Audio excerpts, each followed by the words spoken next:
3년 전에 했는데 그걸 재도입해 주겠다. 혜택을 줘가면서. 자, 이것도 문제가 있죠. 그죠? 자기들이 비싸게 분양해놓고서 분양이 안 된 것을 정부가 또 비싸게 사준다는 게 문제가 있는 거잖아요. 그죠? 자기들이 싸게 분양했으면 왜 분양이 안 됐겠냐고. 그죠? 그러니까 자꾸 이게 정부가 이렇게 안전판 역할을 해주니까 기업들이 무리한 사업을 계속 벌이는 거야. 그죠? 뭐 이번에도 이렇게 넘어가면 다음에도 다음 그 상승 사이클에서 또 무리한 사업을 벌이겠죠. 그죠? 언젠가 정부가 또 막아줄 텐데. 자, 그런 되풀이가 계속될 가능성이 있다라는 게 문제의 초점이죠. 자, 가지고 있는 토지를 LH한테 매각을 하는데 일단은 어떤 순서대로냐면 희망 가격을 다 적어내. 그 가지고 있는 그 회사들이 내면은 싼 거부터 감정평가해서 이제 LH에서 판단할 때 싼 거부터 매입해서 3조 원을 채워보겠다. 그런 얘기죠. 그죠? 자, 이런 방식은 1997년 외환위기, 그 다음에 2008년 글로벌 금융위기 당시에도 두 차례 걸쳐 했던 거예요. 그죠? 했던 거예요. 부실 PF 부집을 정부가 매입해준다라는 거죠. 그리고 부실 아파트도 다 매입한다. 그러니까 기업들이 가지고 있는 토지들 감당 안 되면 손절하라는 얘기야. 손절하라. 자, 매입 가격은 LH나 SH에서 샀는데 산 가격, 공급 가격 또는 공시지가의 90%를 상한선으로 해서 신청자가 희망 가격을 제시할 수 있다. 그러면 싼 거부터 정부에서 사겠다라는 거니까. 자, 언제까지 하겠냐면 1차 매입은 상반기 내 모두 마무리할 예정이다. 자, 이것도 지금은 3조지만 뭐 어마어마하게 몰렸어. 금액이 뭐 한 10조 원어치 몰렸어. 그러면 또 확대하겠죠? 그죠? 정부의 우리의 세금으로 또 부실한 기업들 다 살려주는 거예요. 그죠? 그러면 이 판 대금은, 그러니까 부지를 판 대금은 전부 부채를 상환해라. 그 회사에. 그리고 그것도 못 믿는 거죠. 얘 돈을 줬는데 금융기관에 상환을 안 해. 충분히 그럴 수 있거든요. 자, 그때는 그래서 정부가 금융기관에 직접 지급한다. 그냥 계좌에 넣겠다 이거죠. 자, 그래서 정부가 시알리츠가 만약에 지방의 미분양 주택을 사들이면 취득세 중과 배제 혜택을 준다. 자, 이것도 문제가 있는 것 같아요. 그죠? 미분양 주택을 놔두면 건설사들이 할인 분양을 하고 실수요자들이 싸게 살 수 있는데, 그죠? 실수요자들이 싸게 살 수 있는 기회를 정부의 이 시알리츠가 뺏어갈 수 있죠. 그죠? 자, 시알리츠는 투자자로부터 자금을 모아 미분양 주택을 매입 운영하고 그 이익을 배당하는 투자회사다. 그냥 리츠 회사다. 그죠? 뭐 많은 돈이 몰려오겠죠. 이렇게 되면. 그죠? 자, 그래서 시알리츠는 2008년 미분양 적체를 해소하기 위해서 처음 시행됐는데 2009년에 2200가구, 2014년에 500가구 이 정도를 해결했다라는 거야. 그래서 이제 한 5만 가구, 6만 가구 정도 되는데 이 시알리츠에서 얼마나 해소할지, 자, 그게 관건이죠. 그죠? 분석을 해서 자기들이 알아서 들어오겠죠.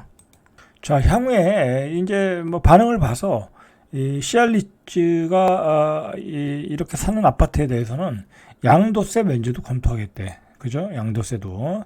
그리고 정부는 이 밖에 PF 관련 지원도 확대하기로 했다. 중공업 미분양 PF 보증 요건 중 분양가 5% 할인을 폐지하고 지식산업센터 등 비주택 대상 PF 보증도 신설한다. 그러니까 이제 PF에 대해서 정부가 보증금을 들어주든지 해서 공사가 진행되도록 하겠다라는 거죠. 자, 그런데 뭐 요즘은 아파트 외에는 되지도 않아요. 그죠? 뭐 어떤 좋은 사업장이 있어도 요즘 누가 사겠습니까? 뭐 어떤 부동산 상품을. 문제는 금리죠. 금리가 떨어져야 돼요. 지금 일반 대출 금리가 한 4.3 정도, 4.3 정도인데 일반 대출 금리 기준으로 한 3.3 정도 최저, 한 최저 3.3 또는 3.1 정도까지 떨어져야 돼요. 3% 이하로 떨어지기는 어려운 것 같고 그 정도 떨어져야 돈을 가진 사람들이 이거 뭐 이제 상가도 사볼까, 투자도 해볼까, 그럴 수 있어요. 거기다가 이제 규제 완화, 그죠? 취득세 규제 완화. 제가 보기에는 일반적으로 그 지방 아파트 사는데 취득세 규제 안 하면 이건 뭐 투자자도 들어갈 그 공간이 없어요. 그죠? 공간이 없어요. 뭐 5억짜리 아파트 사는데 한 뭐 5천만 원 정도 취득세 내라고 그러면 뭐 그거 누가 사겠어요. 그죠? 그거 사서 뭐 이익이 날 수가 없잖아요. 그죠? 뭐 전세 가격은 뻔하고, 그리고 지방 아파트는 올라가는 것만 올라가거든. 그죠? 잘 안 올라가요, 원래. 투자자들이 자꾸 들어와가지고 갭 투자해서 순간적으로 올라간 거죠. 그죠? 순간적으로 올라갔다 그거 다 빠졌잖아요. 그건 그렇게 지방 아파트가 급등했다 급락해서 제 가격을 찾은 건 뭐냐면 결국은 매수 기반이 약해서 그래요. 그죠? 어쩌면 지금도 비싼 아파트들이 많아요. 덜 빠진 아파트들이 많을 수 있어요. 자, 어쨌든 이렇게 건설 경기를 살려보겠다. 라는 거죠. 건설 경기. 자, PF 대출 금리도 지금 한 8%에서 한 9% 정도 하거든요. 막 계속 올리니까. 그죠? 연체료까지 붙여가지고. 21년에 12월에 3% 4%던 게 지금 8% 9%예요. 그러니까 지금 건설사들은 남는 게 없어. 불과 2년 만에 2배 이상 뛰었죠. 그죠? 자, 어쨌든 지금 많은 그 대책들이 나오고 있어요. 대책들이 나오고 있어요. 이건 이제 두 가지로 생각을 해야 되거든요. 이제 결론을 내리면, 자, 이제 주식 시장을 우리가 놓고 볼 때, 이제 주식 투자 개념으로 볼 때, 여러분들 이제 건설주로 언제 살까 고민을 하고 있잖아요. 그죠? 근데 지금부터 사야 되는 거예요. 지금부터. 말 그대로 4월이 위기라고 하면 4월이 바닥인 거예요. 그죠? 그때를 넘어가면 위기가 다 끝난 건 아니겠지만 아주 위험한 고비 다 넘긴 거잖아요. 그죠?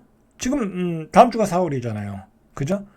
근데 정부가 강력하게 지금 대책을 내놓고 있잖아요. 그죠? 그러니까 크게 뭐 부도나고 그럴 회사는 없다고 봐야죠. 그리고 더 문제가 된다면 더 많은 돈을 쏟아붓겠죠.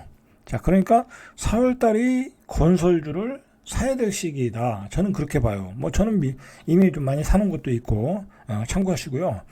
자, 그 다음에 이제 미분양 주택에 대해서, 지방 미분양 주택에 대해서는 규제 완화가 더 나오겠죠. 글쎄 그게 이제 어떤 그 법을 바꿔야 되는 건지 아니면 뭐 시행령으로 가능한지 모르겠는데, 뭐 취득세 규제 완화, 그죠? 양도세 규제 완화, 그 정도는 나올 수 있을 것 같은데, 자, 그렇게 나오면은 조금 이제 미분양 주택들이 해결이 되겠죠. 자, 어쨌든 지금 상태로 가다가는 큰일 나요. 제가 보기에는. 지방의 미분양 주택은 너무 많이 일어나고, 그리고 이렇게 계속해서 분양 시장을 열었는데 청약이 안 들어오면 공급을 할 수가 없어요. 그죠? 공급을 할 수 없어요. 안 그래도 지금 분양가가 뛰어가지고 너무 비싸가지고 분양이 안 되는 판인데, 아무런 규제 완화 없으면 이거는 뭐 있는 것도 안 팔리고 앞으로 질 수도 없고 공급 부족 현상이 일어날 수 있다라고 판단해서 정부가 지금 밀어붙이는 것 같아요. 자, 이상 절대값TV의 명품 PD 한 PD였습니다.